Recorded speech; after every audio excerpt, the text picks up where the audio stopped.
Buenas tardes a todos y bienvenidos a una nueva charla, conferencia de la Orden Rosacruz ON, fundada por el venerable maestro Onjo Wansu. En esta ocasión vamos a empezar a realizar una serie de charlas, conferencias dedicadas a la Rosacruz en la literatura. No tienen por qué ser o tener una línea de continuidad, podremos intercalar otros temas, pero nos ha parecido oportuno empezar con una novela arquetípica sobre este tema que es el Zanoni de Walter Lytton. La novela Zanoni, escrita por Barbara Lytton, se encuentra en una época realmente prolífica en cuanto a la actividad de diversas sociedades herméticas de todo tipo, de corte masónico, Rosacruz, iluministas de la época. Sabida la pertenencia o simpatía de autores contemporáneos o no de Barbara Lytton por estas sociedades, Víctor Hugo, Alejandro Dumas, Julio Verne, Bram Stoker, William van der Geest, Nerval y el propio Goethe, pues son solo algunos ejemplos. El propio Albert Lytton fue miembro de una especie de Societas Rosicruciana in Anglia. Hay comentarios que le vinculan a su vez con la Hermetic Brother of Luxor. Es natural pensar que en el bagaje literario de todos estos autores existan guiños al ocultismo, a la tradición hermética, y de esta manera nace Zanoni. Es posible que Lytton utilizara sus conocimientos ocultistas para escribir una novela de éxito, aprovechando la situación que hemos descrito, dada la gran proliferación de sociedades secretas y órdenes iniciáticas a las que pertenecían muchos personajes de la época, entre las que se encontraba la Societas Rosacruzana in Anglia. No es descartable que Lytton obtuviera cierta información que, incardinada con una buena historia, configurara la novela actual, que es la que vamos a hablar esta tarde y de la cual vamos a develar pues la enseñanza relacionada, por supuesto, con la Rosa y la Cruz. El autor nace en Londres, Barbara Lytton nace en Londres el 25 de mayo de 1803, sus progenitores pertenecían a la alta sociedad y realizó sus estudios en el famoso Trinity College, donde estudiaban la mayoría de los jóvenes de la aristocracia. Podemos decir que fue un autor precoz. Apenas contaba con 14 años cuando compuso Ismael y otros poemas, publicado en junio de 1820. En su juventud es influenciado por Byron, como denotan obras como O'Neill, El Rebelde y Faulkner. Al terminar sus estudios universitarios, Lytton viaja por toda Europa, especialmente Escocia, Francia, Italia, Alemania. De ahí la gran exactitud a la hora de realizar descripciones sobre determinadas localidades, amén de ser bastante riguroso con la investigación histórica, por lo que recibe grandes elogios, superando en ese aspecto al mismísimo Walter Scott. En opinión de los expertos, el estilo de Lytton se definiría como un acoplamiento entre el movimiento romántico original y la creencia en la energía de la imaginación que caracterizó la rebelión estética del romanticismo. Rivalizó con Charles Dickens en ventas hasta 1914. Lytton desempeñó un papel significativo en muchos aspectos de la vida pública inglesa. Periodista prolífico, magnífico orador en la Cámara de los Comunes y novelista, siendo sin duda su novela de más éxito Los últimos días de Pompeya, escrita justamente en el momento en que dicha ciudad empezaba a desvelar sus secretos, sacando a la luz interesantes descubrimientos. Tampoco hay que olvidar la gran influencia que tuvo su obra La raza futura, de la cual también hablaremos en otra charla, sobre algunos círculos ocultistas alemanes como la Sociedad Thule, la Thule Gesellschaft o Sociedad Thule, también llamada así. En cuanto a la novela que nos ocupa, ya en la misma introducción se nos deja caer un elemento fundamental que abre la puerta a una serena reflexión, consecuencia de la afirmación siguiente. El propio Lytton en la introducción dice, es novela y no lo es. Lapidaria sentencia que al finalizar la lectura sembrará las dudas sobre la veracidad o no de muchas cuestiones abordadas a lo largo del texto. La- Hay una ambientación perfectamente ajustada para atrapar al lector y transportarle al Nápoles del siglo XVIII, al París de Robespierre, Venecia, Marsella, Londres. Intrigas palaciegas, maestros alquimistas como el sabio Benjur, adepto que ha logrado los últimos arcanos del conocimiento y ha arrancado a la naturaleza su secreto, y que al igual que nuestro conde Zanoni, pertenece a la más celosa de las sociedades secretas, la de los Rosacruces. Al respecto, el venerable maestro Johansson especifica y afirma lo siguiente. La Rosacruz no es ninguna forma religiosa. Es la madre de toda religión y el padre es precisamente eso que es Dios, lo absoluto. La Rosacruz es la religión cósmica universal por excelencia. Todo el universo es una magnífica rosa floreciendo en la inmanifestada cruz del absoluto. Todos aquellos grandes hombres que lograron forjar en sí mismos la Rosacruz fueron conocidos a través de la historia como salvadores, avataras, budas, etcétera. Así encontramos al Cristo griego, Zeus, hallamos a Krishna, a Hermes, Quetzalcóatl, Babaji, al conde de Saint-Germain, etcétera. Todos ellos son el fruto del arcano solar, el fruto del intenso trabajo con la pesada cruz de la renunciación. Todos y cada uno de ellos son eminentemente rosacruces. Es la orden Rosacruz, el padre madre de todas las religiones, pues es la cruz y en la rosa donde surgieron los grandes maestros, que organizaron y fundaron una serie de movimientos eminentemente religiosos, mas ninguno osó llamarse a sí mismo Rosacruz. Rosacruz es el padre, el íntimo, el ser. Todos esos insignos maestros de la Rosacruz no hicieron su voluntad, sino la voluntad del Padre, de la Rosacruz, del ser. Esa es la razón por la que ninguno de esos grandes seres se identificó como Rosacruz. La Rosacruz es más allá del espacio y del tiempo, de la eternidad, de la mente y más allá de los Budas. La Rosacruz es crística y es una dimanación del absoluto solar inmanifestado. La Rosacruz tiene su fuente de origen allí, en las ignotas profundidades de la increada luz del absoluto. La Rosacruz es universal. En un momento dado, algunos personajes de la novela llegan a afirmar lo siguiente: puede existir una filosofía más profunda que la que nosotros soñamos, una filosofía que descubra los secretos de la naturaleza, no alterando, sino penetrando su curso. El conde Zanoni es un personaje enigmático, Rosacruz que ha alcanzado la inmortalidad, la cual perseguían como una quimera los antiguos alquimistas medievales, los cuales perseguían con avidez la consecución de la piedra filosofal, la cual daba paso a la medicina universal, la omnisciencia y el elixir de larga vida. El Rosacruz es aquel que ha conseguido la unión con el ser, con el Padre, con el íntimo y ha realizado la gran obra. Bien, respecto a la inmortalidad y longevidad de la cual hace gala no solo Zanoni, sino Benjur y muchos grandes maestros alquimistas, de los cuales hemos mencionado algunos, ante la visión de las actuaciones de una cantante napolitana angelicalmente bella, Viola Pisani, Zanoni queda totalmente enamorado, extasiado. Algunos lugareños comentan sobre el conde Zanoni lo siguiente: se dice que su riqueza es incalculable. ¿Y quién lo dice? Hace muy pocos días que le vemos en Nápoles y no se ha encontrado una persona que haya podido decir algo de su nacimiento, de su familia, ni lo que es más importante de sus estados. El viejo Abeli, de 86 años, asegura haber visto a Zanoni en Milán hace 70 años, cuando Zanoni, como veréis, no tiene más edad que yo o Belloso, jóvenes veinteañeros. El viejo Abeli dice que Zanoni se encuentra hoy en el mismo estado que cuando le vio en Milán, aunque bajo nombre diferente. Se presentó envuelto en el mismo misterio, puesto que había allí un hombre que se acordaba de haberle visto 60 años antes en Suecia. Bien, interesante apunte en el que se especifica en la novela. Con respecto a otro enigmático alquimista, Fulcanelli, afirma lo siguiente: algunos rosacruces, sin embargo, ocuparon brillantes puestos. D'Espagnet, Jascor, Jean Langeman, Luis de Estisac y el mismo conde Saint-Germain se encuentran entre ellos, pero supieron enmascarar tan hábilmente el origen de su fortuna que nadie supo distinguir al Rosacruz bajo el aspecto del gentil hombre. ¿Qué biógrafo osaría afirmar que Ireneo Filaleteo, ese amigo de la verdad, que era el seudónimo del noble Thomas de Vagan y que bajo el epíteto de Seton, el luchador, se escondía un miembro ilustre de la poderosa familia escocesa, los señores de Winton, al atribuir a los hermanos ese privilegio extraño y paradójico de la invisibilidad? Valentín Andrea, el autor de las bodas químicas de Christian Rosenkreuz, reconoce la imposibilidad de identificarlos como grandes señores que viajan de incógnito en traje y carruaje burgueses. Son invisibles simplemente porque son desconocidos. Nada les caracteriza sino la modestia, la simplicidad y la tolerancia, virtudes generalmente menospreciadas en nuestra civilización vanidosa, llevada a la exageración ridícula de la personalidad. Fueron y son solitarios, trabajadores dispersos por el mundo, investigadores cosmopolitas, según la más estricta acepción del término.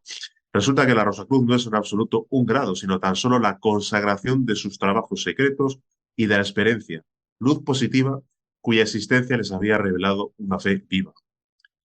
Es cierto que algunos maestros han podido agrupar en torno a suyo a jóvenes aspirantes. Aceptar la misión de aconsejarlos, de dirigir y orientar sus esfuerzos y formar pequeños centros iniciáticos de los que eran el alma, a veces reconocida y a menudo misteriosa. Pero aseveramos, y muy pertinentes razones nos permiten hablar así, que jamás hubo entre los poseedores del título otro vínculo que el de la verdad científica confirmada por la adquisición de la piedra filosofal. Si los Rosacruces son hermanos por el descubrimiento, el trabajo y la ciencia, hermanos por los actos y las obras lo son a la manera del concepto filosófico que considera a todos los individuos miembros de la misma familia humana. En resumen, los grandes autores clásicos que han enseñado en sus obras literarias o artísticas los preceptos de nuestra filosofía y los arcanos del arte, e igualmente los que dejaron pruebas irrefutables de su maestría, todos son hermanos de la verdadera Rosacruz. Bien, por esta parte podemos decir que existen muchos relatos que atribuyen a ciertos alquimistas medievales y también a algunos sabios taoístas el hecho de haber trascendido la muerte, tal como el mismísimo Nicolas Flamel, conde de Saint-Germain y otros muchos. Un alquimista que ha cumplimentado toda la gran obra en base a la ley puede conservar su cuerpo físico y seguir realizando su misión y permanecer, si procede así, miles de años con el cuerpo inmortalizado. Para lo cual, el primer objetivo es comprender la necesidad de despertar de la conciencia. La conciencia, la esencia, el budata, la chispa divinal se encuentra totalmente dormida por estar totalmente aprisionada por el ego. La mayoría de las personas, la psicología, la ciencia, sostiene que el llamado ser humano, el rey de la creación, se encuentra en un estado de evolución, aunque respecto al término conciencia, todavía no se termina de especificar nada lo suficientemente claro. La situación de eso que se llama humanidad es la de estar inmersa en una espiral involutiva como consecuencia de la degeneración sexual. Y es tal que la conciencia está sepultada y aprisionada por miles de yoes que conforman eso que es el ego, tal como vemos en esta diapositiva. El venerable maestro Johansson afirma lo siguiente. El ego es quien mantiene al animal racional cubierto del lodazal de inconsciencia y la degeneración. Y es él, el ego, quien utiliza los vehículos, tanto físicos como suprasensibles, para manifestarse y satisfacer sus más negros apetitos. Eso que es el ego está alegóricamente explicado por el Maestro Jesús, al dirigirse a la legión que expulsó de un poseído. El ego lo constituyen todos nuestros deseos, emociones, ansias, voluntades.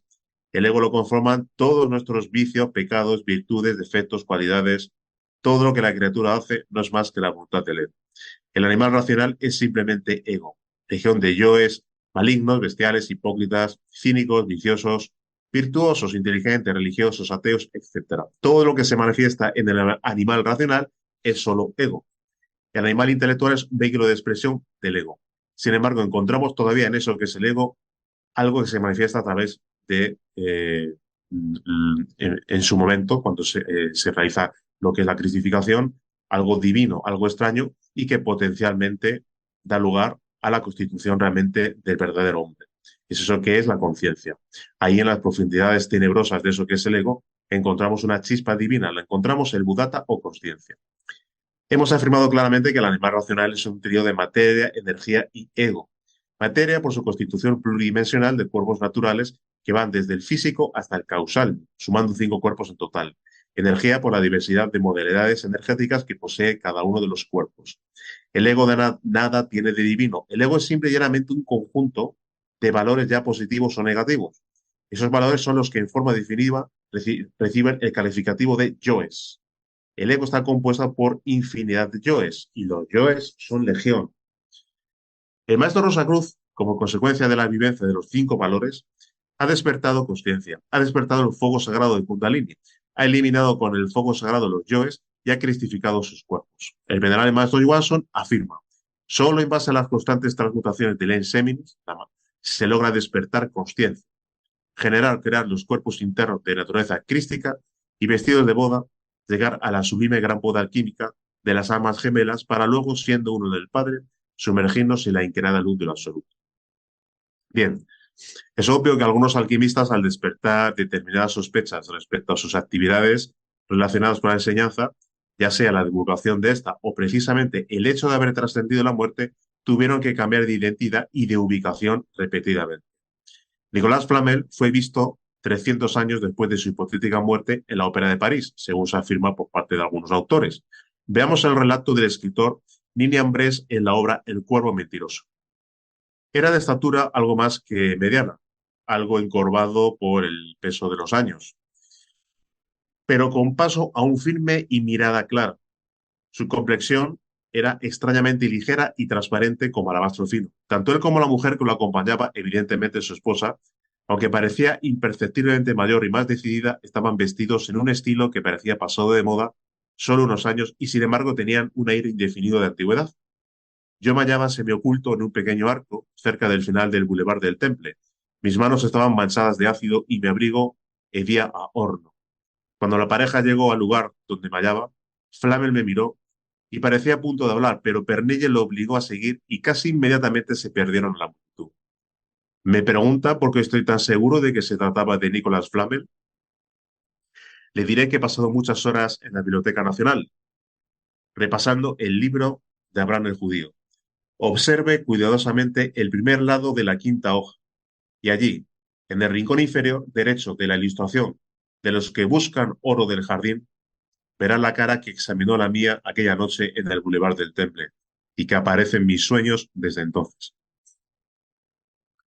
Justamente esta diapositiva refleja la imagen a la que se refiere Ninian Bres en su obra El curro mentiroso, donde se recoge esa experiencia de haber visto a Flamel en un momento dado. Y se está refiriendo obviamente a la figura que está en la parte inferior derecha. Según este autor, esa sería lo que es la verdadera imagen de Nicolas Flamel. Bien, en este sentido, el venerable maestro Johansson afirma lo siguiente. Nos viene a la memoria el caso del maestro Menú, citado en una novela llamada Zanoni, que es la que estamos hoy develando, que logró también la inmortalidad de sus cuerpos. Zanoni fue un inmortal. Lamentablemente, este maestro cometió un error muy terrible. Cayó en fornicación. Pequeño paréntesis, siempre definimos fornicación como eh, alguien que experimenta el orgasmo y emite lo que es sus aguas espermáticas o eyacula. Ese es el tema de fornicación. Y continúa el maestro diciendo, cayó en fornicación, pero no cayó en fornicación por fornicar, como alguien podía haber entendido de una manera incorrecta, sino cayó por ayudar a la mujer de la que se había enamorado, a aquel ser de quien había sido compañero en anteriores vidas, ante el amor de su vida y sus eternidades. Por esa circunstancia, él, por querer ayudarla a salir del fango y la inconsciencia en que se encontraba sumergida, por querer ayudarla a elevarse a las alturas donde él se hallaba, cometió el error, cayó y perdió de esa manera con la fornicación ese maravilloso cuerpo inmortal que él había logrado hacer inmortal en la antigua Caldea. Fue en Caldea antigua, tal como vemos en la imagen, que él recibió la gran iniciación y donde había bebido el elixir de la larga vida. Cuando un cuerpo inmortal muere, es obvio que su poseedor tiene que volver a nacer. Vale decir, que no solo perdió el cuerpo físico inmortal, sino que su caída fue tal que lamentablemente perdió también los cuerpos existenciales del ser, es decir, los cuerpos cristificados. No pertenecen al alma humana, sino al íntimo. La persona humana, el alma humana, la conciencia humana, la conciencia divina y o el Buddhata de quien fue Zanoni, fue quien perdió esos maravillosos cuerpos. Y Zanoni se encuentra ahora sometido a la ley de renacimientos. Volver a nacer, volver a morir, hasta volver a reconquistar su pasado glorioso, su inmortalidad. En el caso de Zanoni, continúa el maestro afirmando, en su camino estuvo la bailarina cantante por algún motivo. Precisamente fue su prueba fatal. No pudo trascender y cayó. Eso no quiere decir que esté ya perdido. Zanoni ya es adiós. No, no es eso. Los que han llegado a ese tipo de nivel es muy difícil o casi imposible que puedan dejarse arrastrar por la corriente. Siempre van a estar alerta a esa situación de querer volver. De tal manera que yendo a ese punto crucial de Zanoni puede haber sido un elemento tan vital para trascender cierta condición, vayamos inclusive a esto, que ya es una conjetura mía, es una hipótesis y es lo siguiente. El inmortal podría ser que esa muchacha haya sido el elemento de prueba para que él pueda trascender la inmortalidad. Trascender la inmortalidad. ¿A dónde más entonces? Acerca de lo que es mortalidad tenemos cierta idea, pero inmortalidad Podríamos tener también un concepto, pero realmente es algo que nunca tiene fin, que no termina. Digámoslo así de manera muy general, pero trascender esta situación, ¿a dónde entonces? ¿A dónde más? La perfección no tiene límites. Podría ser entonces que él, en esa condición, haya estado justo en ese instante. No pudo trascender. No hay problema, ya va a tener otra ocasión, otra opción dentro de tal vez miles de años o unas décadas. Depende. No es cuestión de que uno pueda poner el calendario. Depende de él, digamos, en muchos aspectos. Bien, con respecto al personaje de Glindon en la novela de Zanoni, el joven que conoce a Zanoni en Menjur y que se siente totalmente fascinado por el poder, la omnisciencia, la sabiduría de estos dos maestros. Con respecto a las aspiraciones de Glindon, paralelamente a su argumento central de la novela, cobra mucha fuerza las aspiraciones de Glindon por los conocimientos de los que hace gala el enigmático Zanoni. Y afirma lo siguiente. Glindon dice, me siento capaz de todo por llegar a superar la humana sabiduría, afirma el intrépido inglés, que también es pretendiente de la musa por la que suspira todo Nápoles.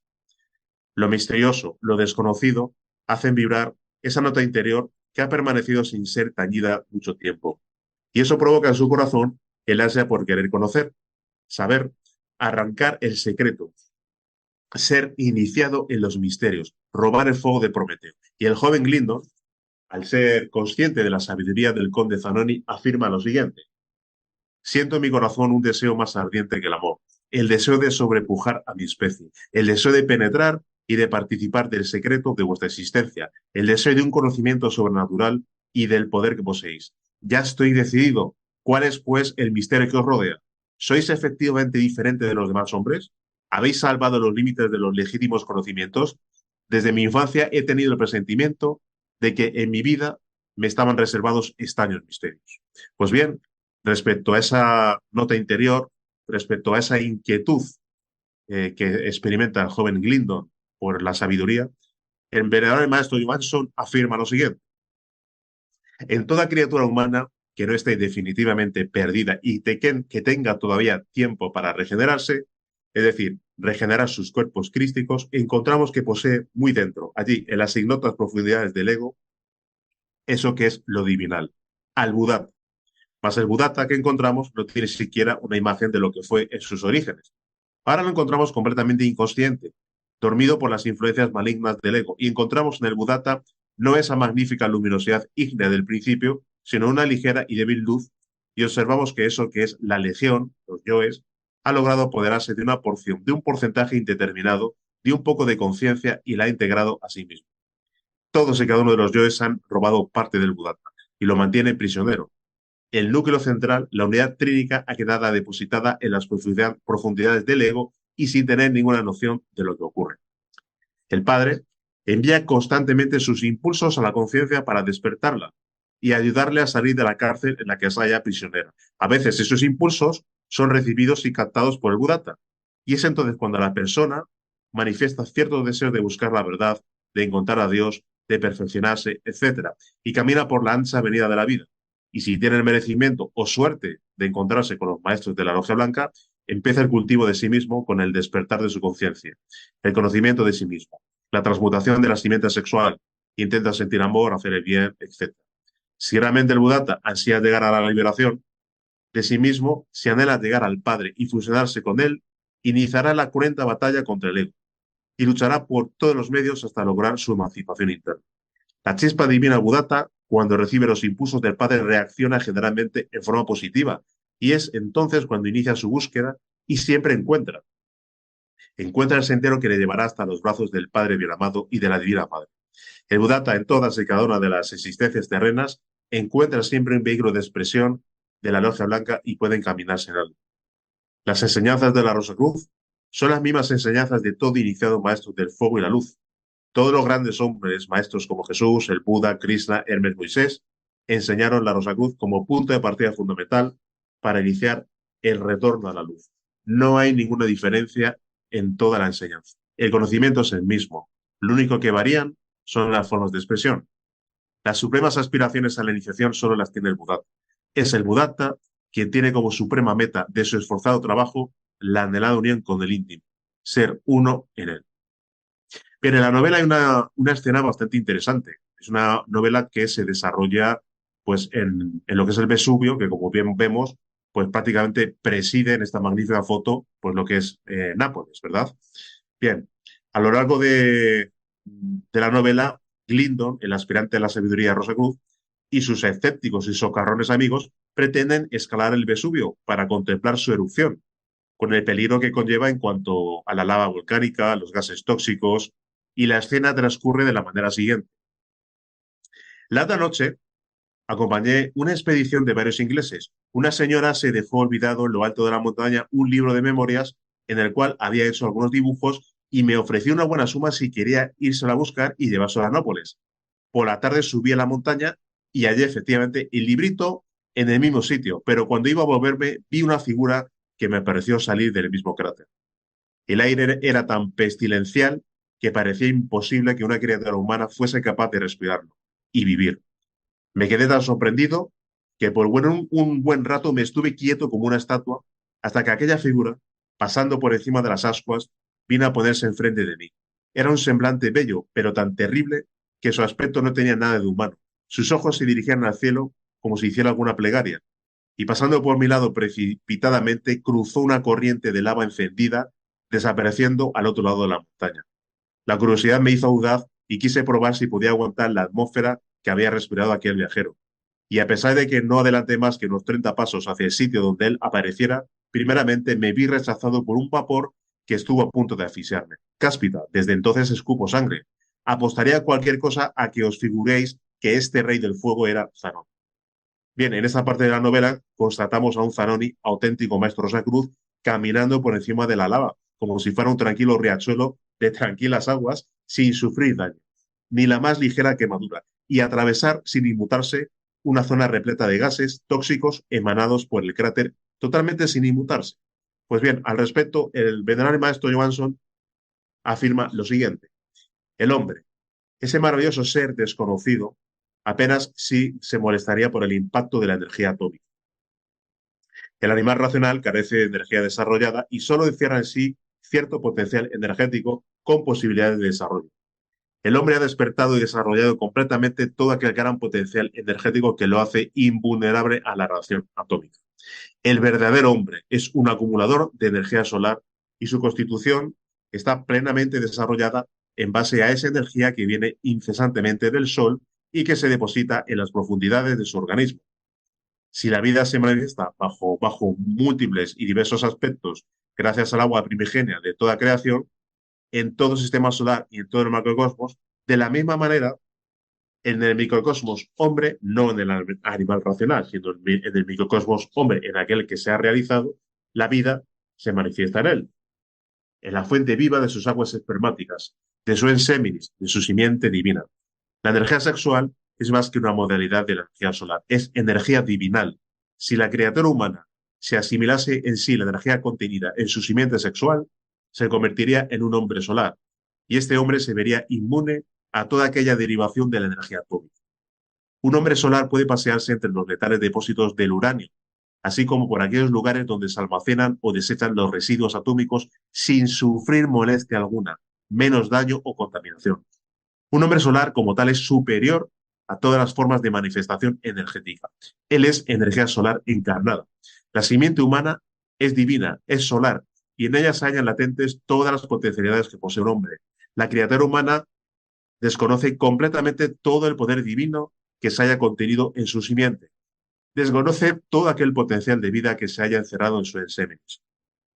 El ser humano que verdaderamente sabe lo que contiene su simiente, un día se convertirá en un hombre solar. En cambio, el animal racional que desconoce todo el majestuoso poder depositado en su semilla, se precipitará en los más profundos abismos lunares. Lo más precioso que tiene la criatura humana es su semilla, su simiente. Nada hay en el universo que tenga un valor semejante al de la simiente humana. La simiente humana es invalorable.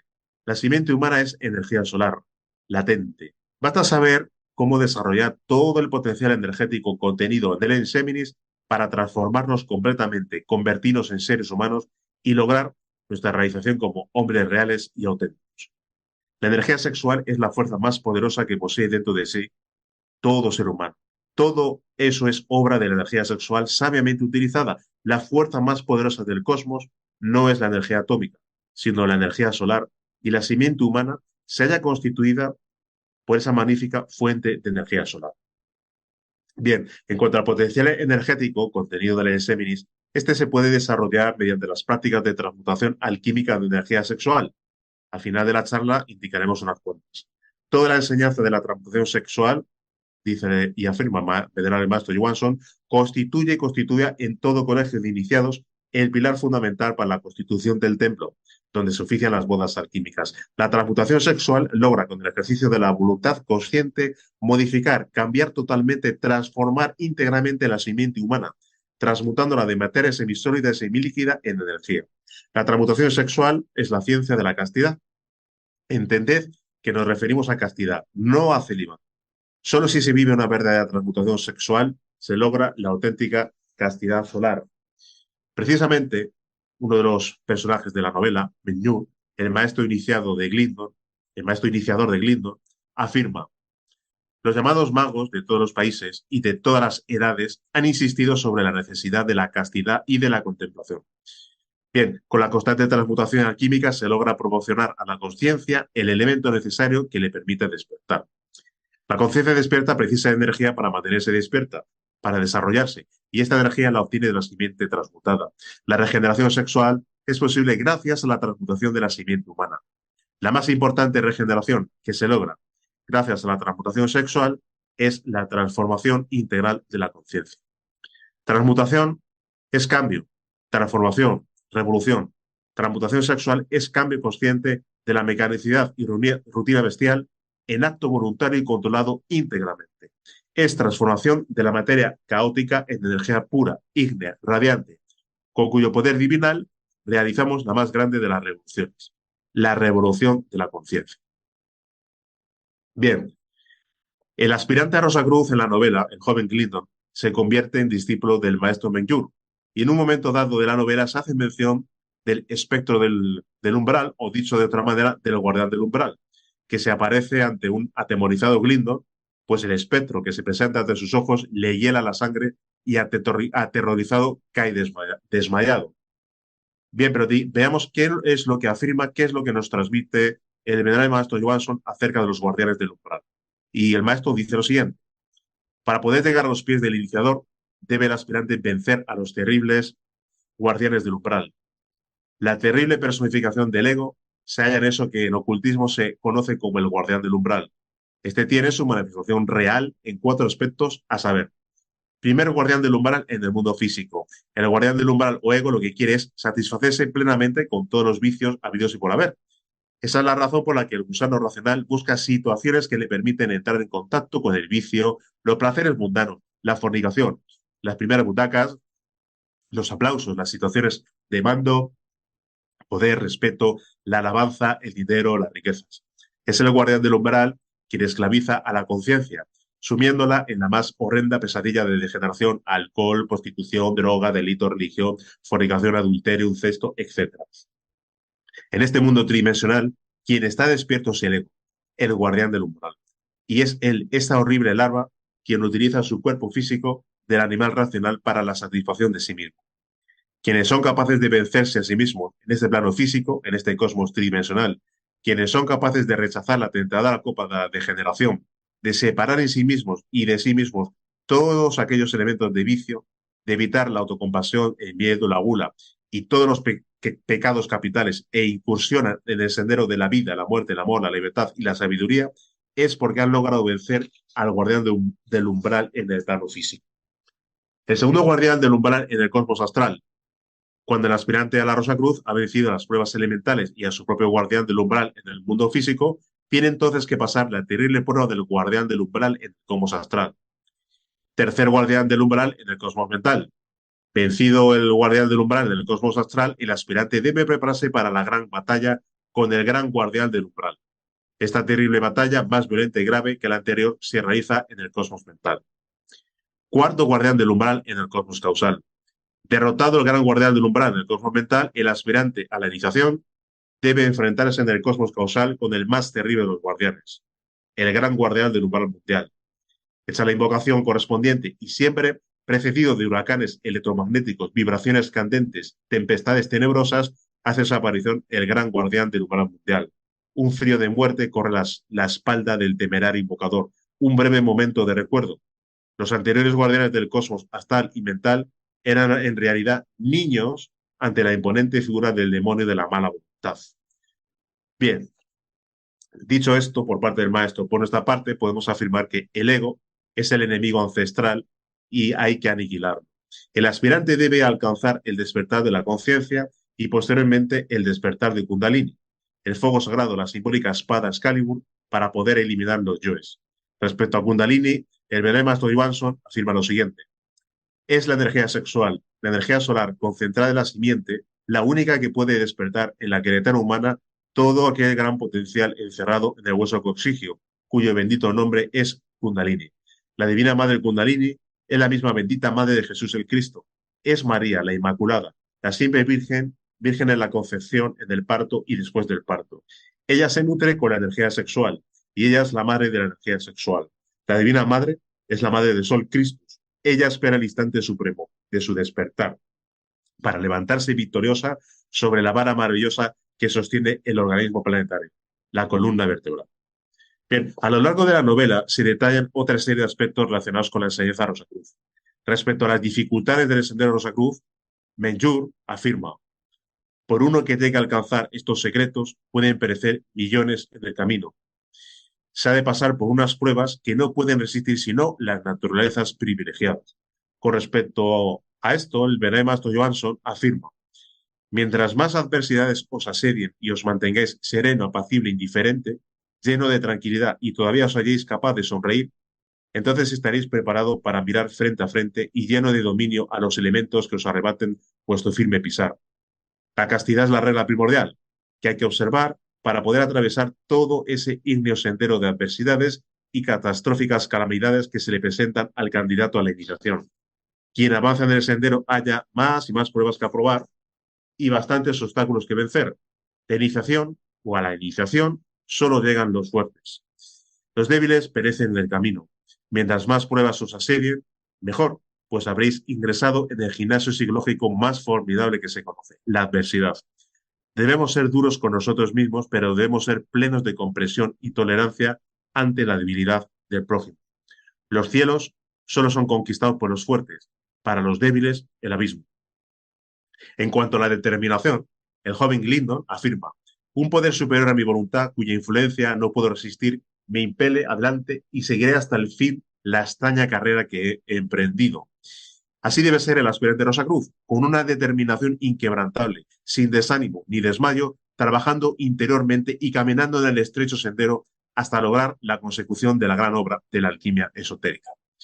Bien, con respecto a la alquimia, también en la novela Glindon afirma lo siguiente: he leído que ha habido existencias que han durado mucho más tiempo de lo que el hombre acostumbra a vivir y que este secreto lo han poseído algunos alquimistas. ¿Es una fábula lo del elixir de oro? Esta pregunta se la hace a su iniciador, a su maestro, Menjur. Bien, es un tema recurrente el relacionado con la búsqueda del elixir de la inmortalidad y la piedra filosofal. Al respecto, en este contexto, el venerable maestro Johansson afirma lo siguiente: fueron muchos los sabios que tras el sigilo de sus experimentos pusieron aún más sigilo, más secreto en sus actividades eminentemente esotéricas, en la alquimia sexual. Su eminente sabiduría quedaba plasmada en diversas obras oscuras, simbólicas y muy difíciles de conseguir.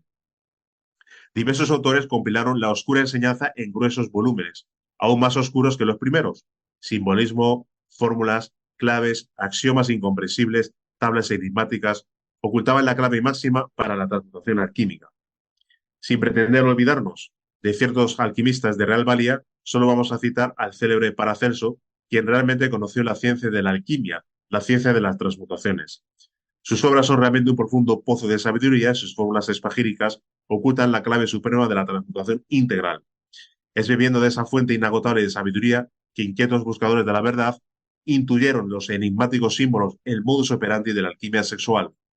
La fuente energética más poderosa con que cuenta el ser humano se halla en su propia semilla. Fueron muchos los buscadores del poder y de la virtud, quienes sucumbieron en la angustiosa búsqueda allende los mares en el rincón de un laboratorio. Son muchos todavía los que sueñan con encontrar el elixir de larga vida, la piedra filosofal, y dedicaron su vida a viajar por remotos lugares o a estudiar gruesos volúmenes de química, medicina, alquimia. Toda esa fuente energética capaz de regenerar el organismo humano y concederle una eterna e inagotable juventud, así como ese magnífico elixir que cura toda enfermedad y la preciosa joya que transforma los metales viles en oro puro, se halla en uno mismo, dentro de sí mismo, y es simplemente la energía sexual. Es gracias al sabio aprovechamiento de la simiente sexual, de su propia simiente, que desde el lodo de la tierra se levantaron grandes hombres y sublimes maestros de la Rosa Cruz, quienes conquistaron para sí mismos el elixir de larga vida, inagotable fuente de juventud y la piedra filosofal, arca fabulosa de riquezas espirituales capaz de transformar el plomo en oro. El conde Zanoni, en definitiva, subyugado de nuevo por las emociones del hombre de barro, del hombre mortal, comete el error de querer elevar al ser que ama a su misma altura e intenta hacer que su amada vuele con las alas de Ícaro y toque el sol y la eternidad con los dedos. La duda, la superstición y el miedo aparecen siempre ante el umbral del misterio insondable de los siglos, caso de la maravillosa y dulce Viola Pisani. Auténtico aviso para navegantes, no hay que perderse los capítulos de la novela dedicados al reino del terror, en el que Robespierre y sus acólitos jacobinos son descritos por Barbara Lytton de una manera tan prodigiosa que, si no fuera por las fechas, cualquiera diría que el mismísimo autor ha vivido de primera mano los acontecimientos ocurridos en el París de las guillotinas. Cualquier maestro, ya sea Zanoni, Benjur, Nicolas Flamel, Paracelso, se ha forjado como maestros porque han vivido los 5 valores de la Rosa Cruz, que son los mismos valores de transformación íntima, los cuales son los siguientes: vida, muerte, amor, libertad y sabiduría. La vivencia de esos valores de la Rosa Cruz conducen indefectiblemente al aspirante al despertar de la conciencia y a la liberación final. Con el valor de la vida, obviamente tenemos el trabajo con nuestras aguas espermáticas, tenemos el trabajo con el mercurio en bruto, tal como lo denominaban los alquimistas. Tenemos el trabajo con la materia prima, con nuestras aguas espermáticas, con los proóvulos, con lo que es el licor seminal. Solo con la transmutación alquímica de energía sexual podemos alcanzar el despertar de la conciencia junto a las vivencias de los demás valores. Y existen 3 tipos de transmutación sexual. La primera es la transmutación unipolar, obviamente, de esta magnífica y maravillosa práctica, está enfocada para aquellos que todavía no trabajan en pareja. Es una magnífica práctica que, en conjunción con la viveza de los demás valores, pueden llegar al aspirante a el despertar de la conciencia.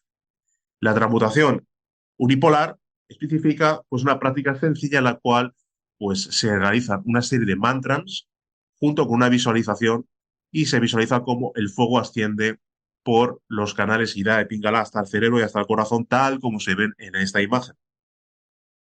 Bien, el segundo tipo de transmutación, la transmutación bipolar, tenemos ya la pareja hombre y mujer, siempre hombre y mujer, trabajando conjuntamente, cogidos de las manos, también pueden estar tocándose espalda con espalda, tocándose por las rodillas.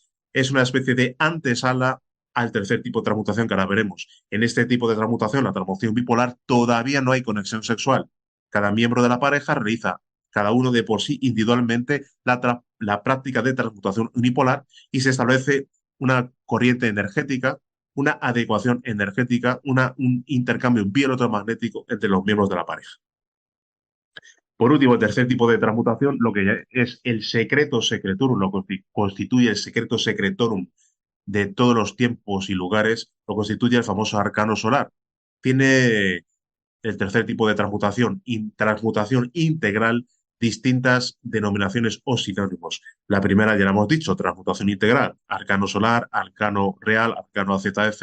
Tenemos también se denomina magia sexual, alquimia sexual, Urvareta yoga, tantra blanco. Son distintas denominaciones. En este tipo de transmutación ya sí que hay conexión sexual, tal como vemos en esta bella diapositiva, en esa comunión íntima, en ese connubio maravilloso, en esa cópula química entre los miembros de la pareja, hombre y mujer, pero no hay eyaculación ni orgasmo, sino lo que se produce es una magnífica transmutación de la simiente. Esta asciende victoriosa por los canales de transmutación, los nadis y de Pingala, hasta el cerebro para quedar depositada en el templo corazón, que es justamente donde mora el Buddhata. El Buddhata necesita justamente para poder optar al despertar de la conciencia energía sexual transmutada. es decir, energía crística, también denominada en la India hojas, o denominada por los alquimistas medievales el mercurio de los filósofos. Tenemos concretamente, ese es el valor de la vida, el trabajar con cualquiera de los tres tipos de transmutación alquímica, transmutación sexual. El valor de la muerte, siempre hemos localizado, hemos puesto énfasis en todas las charlas en el que el gran enemigo ancestral de lo que es la conciencia es justamente el ego. El ego, hemos dicho, es el que se manifiesta habitualmente a través de la máquina humana. Ego es lo que se manifiesta a través del animal racional. Y obviamente no queremos estar sometidos a las cadenas del ego. Para eliminar el ego, lo primero que tenemos que empezar concretamente es a realizar su control. Tenemos que realizar un control yoístico, un control de los yoes. Si los yoes se manifestaran libremente, estos se robustecerían, se volverían muchísimo más fuertes y sería prácticamente imposible luchar contra los mismos. De alguna manera apropiarían absolutamente de la máquina humana, del animal racional, y es lo que obviamente los egos, los yoes van haciendo, simplemente cada vez que se produce de nuevo pues esa ley samsárica de nacimientos y muertes sigue ocupando cuerpos y cuerpos del ego para poder manifestarse. ¿Queremos evitar esta situación? Pues tenemos que hacer un control del ego, tenemos que debilitar el ego. Y la debilitación del ego empieza por su no manifestación. Tenemos que ser capaces de no manifestar el ego. ¿Tenemos ira? Pues no manifestamos la ira. Tenemos concretamente un hambre desmedida que raya en la gula. Seamos conscientes de esta situación y alimentémonos conscientemente solo lo necesario. En fin, de esa manera el ego se va debilitando. Pero si queremos ir más allá y queremos eliminar a los yoes, obviamente necesitamos, uno, el despertar de la conciencia; dos, el despertar del fuego sagrado de Kundalini, y a partir de allá, con el fuego sagrado encendido, podemos empezar a eliminar los yoes. Al respecto, tenemos también en el canal de YouTube una conferencia dedicada precisamente a esta situación, a las fases de aniquilación de los yoes. Bien, eso en cuanto al valor de la muerte. En cuanto al valor de la libertad nos habla obviamente de actuar y vivir el aquí y el ahora, el vivir conscientemente. Cada uno de nosotros no vivimos conscientemente, estamos sometidos a la más absoluta y abyecta inconsciencia. Vivimos una vida mecánica, rutinaria, sin ningún tipo de conciencia. Vivimos en la hipnosis colectiva, formamos parte de esa hipnosis colectiva. Entonces, para romper esa situación, tenemos que aprender a manejar la atención consciente y aprender a dividirla justamente en tres aspectos. Nosotros en la Orden Osagut Om hablamos de la práctica del IAU, la letra I, la A y la U, IAU. I de individualidad, A de acción y U de ubicación. En un momento dado, tenemos que autorrecordarnos. Esta práctica se realiza con el corazón. De alguna manera tendremos que aprender a sentirnos, no realizar esta práctica de autorrecuerdo con lo que es la lógica, la razón, sino con el corazón. Tenemos que, de alguna manera, preguntar quiénes somos como conciencias. Ya con la autoobservación, con la atención consciente, debemos de, sin perder la noción de quiénes somos, extender la atención consciente hacia lo que estamos haciendo en un momento dado, hacia nuestra acción. Y sin perder la noción de quiénes somos y de lo que estamos haciendo, a su vez, extender mediante la observación la atención consciente hacia el lugar en el que nos encontramos. De esta manera, dividimos la atención en tres, siendo uno. Insisto, es el valor de la libertad y es la práctica en la cual empezamos a vivir realmente una vida consciente. Es complicada, pero obviamente Roma no se hizo en 2 días. Fue un imperio que duró 700 años. Entonces, tenemos que empezar de segundo en segundo a colocar un muro, precisamente, que es la práctica del autorrecuerdo más la autoobservación, un muro que de alguna manera impida la injerencia mental. Continuamente la mente está proyectando imágenes, frustraciones, deseos, cuestiones del futuro, remordimientos o cuestiones del pasado, raciocinios, y eso simple y llanamente se traduce en sueño profundo. Si aprendemos a cortar todas esas manifestaciones de la mente y ya tenemos, gracias a ello, la práctica de la división de la atención consciente del IAU, junto con el tema de la transmutación necesaria precisamente para esta práctica, entonces sí que somos candidatos para empezar realmente a vivir una vida consciente. Y por último, valor del amor y valor de la sabiduría. Del valor del amor, obviamente, tenemos que aprender a amar a nuestros prójimos más que a nosotros mismos. Y el mayor amor que le podemos dar es dar la enseñanza a nuestra cruz a nuestros semejantes. En el sendero espiritual nadie avanza ni un milímetro si no procura que nuestros semejantes tengan acceso a la misma enseñanza que hemos tenido nosotros. Sería egoísta, sería contraproducente, no tendría ninguna lógica acaparar para nosotros mismos las enseñanzas de la Rosa Cruz. Entonces, para poder avanzar, insisto, tenemos que divulgar gratuitamente la enseñanza, dar la posibilidad a otros, que es la misma posibilidad que se nos ha dado a nosotros. Simplemente dar esa posibilidad, no imponer nada, sino poner de manifiesto la enseñanza sobre el tapete de nuestra vida diaria como tal. Y por último, el valor de la sabiduría es hacer la voluntad del Padre. Estamos acostumbrados a hacer nuestra propia voluntad. La voluntad, para poder hacer la voluntad del Padre, obviamente, la primera instancia es despertar conciencia.